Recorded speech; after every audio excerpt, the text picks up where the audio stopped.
جعلی bank accounts case میں NAB کی آصف علی زرداری کی درخواست ضمانت مسترد کرنے کی استدعا۔ نیب نے تحریری جواب داخل کرا دیا۔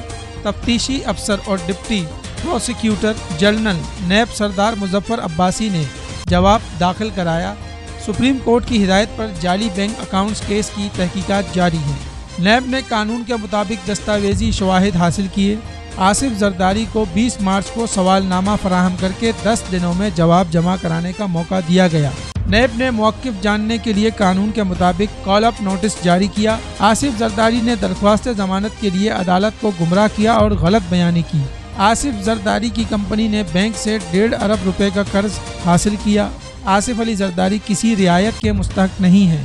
جن انکوائریز میں طلب نہیں کیا گیا، آصف زرداری کو اس سے متعلق جاننے کا استحقاق نہیں۔ آصف علی زرداری نیب سے تعاون نہیں کر رہے، اہم عہدوں پر فائز رہے، اثر و رسوخ استعمال کر کے شواہد میں ٹیمپرنگ کا خدشہ خارج از امکان نہیں۔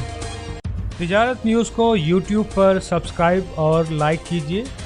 اس کے ساتھ ساتھ بیل آئیکن کو بھی لازمی کلک کیجیے تاکہ آپ تک پہنچ سکیں ہماری تمام منفرد خبریں جو آپ دیکھنا چاہتے ہیں۔